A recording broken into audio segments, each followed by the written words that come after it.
Over the many years students have been taking exams in schools, colleges and universities around the world, effective tips, tricks and techniques to help them study and do well in exams have evolved. In this video you will discover the ones we found to produce the best results for students of all ages.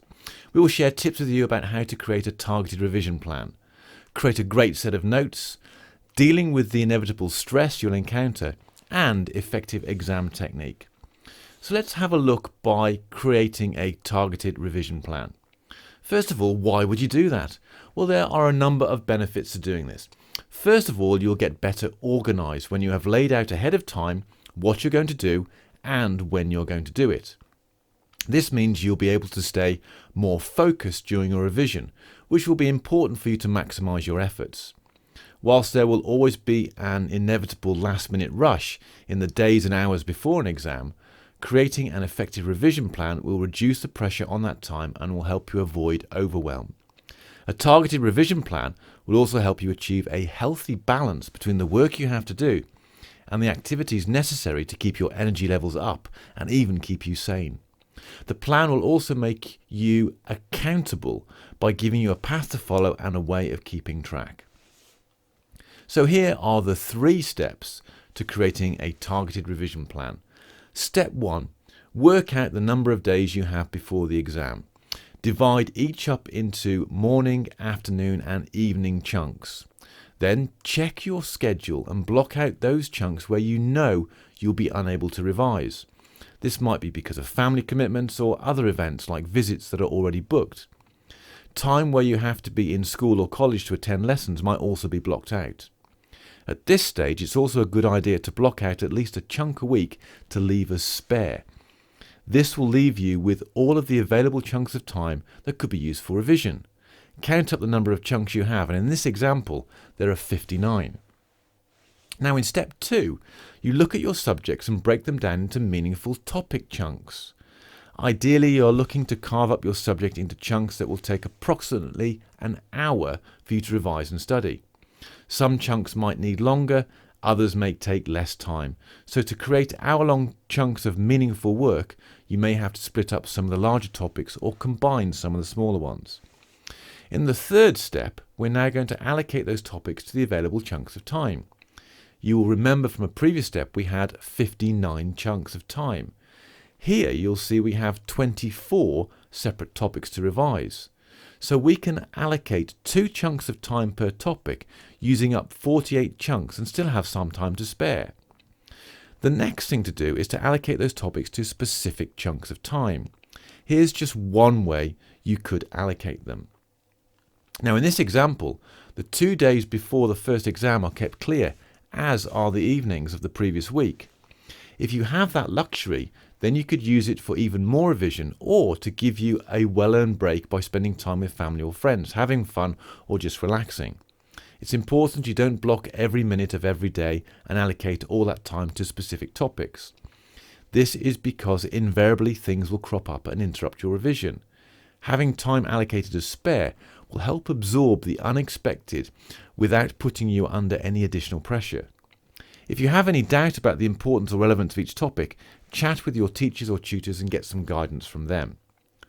So now let's look about having a great set of notes. Now this might seem pretty obvious and common sense, but unless you have got all the relevant reference material together, you will find it very difficult to learn all that's necessary to pass your exams.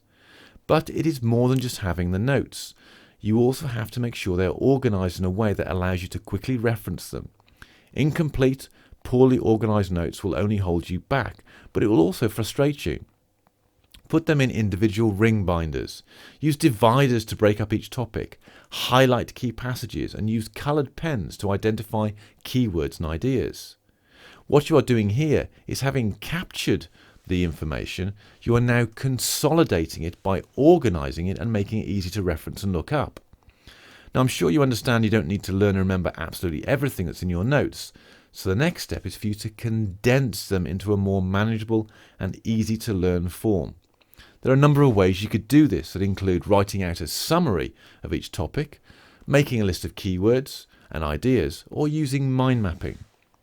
An important point to realise is when you go through your captured and consolidated reference notes to condense them, the process will help you learn them because you have to think about the information in a deep way in order to condense it, which will create a stronger link in your brain. Now, as you go through the term, if you go through this process repeatedly so that you capture your notes, you consolidate them into an easy to reference form and then condense them, you will keep on top of your subject and will start to lay the foundations of being able to remember and recall them. So now let's look at one of the biggest challenges you'll have to overcome as a student, and that's how to deal with stress. You're going to be under a considerable amount of pressure from your parents, from your teachers to do well, and you'll have your own drivers to succeed, as well as the volume of stuff you've got to absorb and process, and you've got to sit exams as well. So there is a high probability you will come under some degree of stress. So what is stress? Well, it comes from our hardwired survival instinct to protect us from marauding saber-toothed tigers back in the day when we roamed the savannah. Whenever we were threatened by such a beast, our heart rate would increase, our breathing would get faster, the adrenaline would begin to flow, our muscles would tense up, and the body would shut down functions it didn't need to run away in order to conserve energy for those it did require. This is known as our fight or flight reaction, and back then we'd run away, which would use up and dissipate all that pent-up energy. These days there are no saber-toothed tigers, but the threat you feel today from the pressure I've described elicits the same response as though there were a saber-toothed tiger chasing you. The trouble is, you don't have the opportunity to run away and dissipate that build-up, and the prolonged exposure to that pressure results in what we call stress. Whilst ongoing stress will have a huge physiological impact, the biggest challenge you will notice is a difficulty in thinking clearly and problems remembering, neither of which is good when you're trying to learn or, worse still, sit an important exam. So what can you do if you find yourself stressed? Well, the quickest way to dissipate the tension and stress and return yourself to a state of calm, where your thinking will be clearer and your memory restored, is through your breathing. Wherever you are, just close your eyes. Take a deep breath in through your nose, all the way down into the bottom of your lungs, pushing out your abdomen as you do. Pause for a second or two. Then breathe out, slowly forcing your abdomen in to expel all of the air. Then keep repeating, maintaining your focus on first your in-breath and then your out-breath. As you breathe out, imagine all the tension draining from your neck and your shoulders, and relax. So, that's how you can deal with stress, and you can apply that any time you feel that tension building up. So let's finally look at our top 10 tips for exquisite exam technique. Number 1, get hold of as many past papers as you possibly can and work through them to understand the type of questions and format of the exam. Number 2, make sure you know the time, date and location of the exam so you turn up at the right place on the right day. Number 3, make sure you have all the necessary equipment with you for your exam. Pens, pencils, spare pencils, calculator with fresh batteries of course, and anything else that you might need. Number 4, turn up in plenty of time to avoid adding unnecessary stress to an already pressured situation. Number 5, once in the exam, when told to start, read the exam paper instructions thoroughly to make sure you know exactly what you need to do and to discover how long you have to do it. Number 6, proportionately allocate time to each question according to the number of marks it will give you, and move on to the next question when your time for the one you're on is up.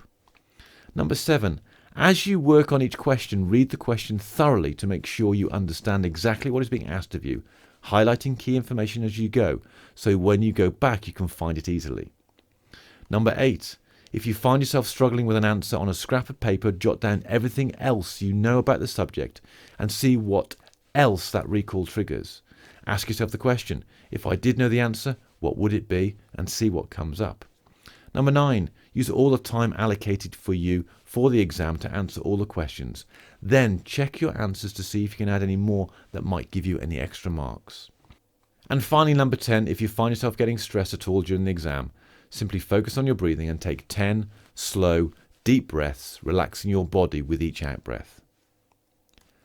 So there are some of the best study skills used by the best students to get the best results.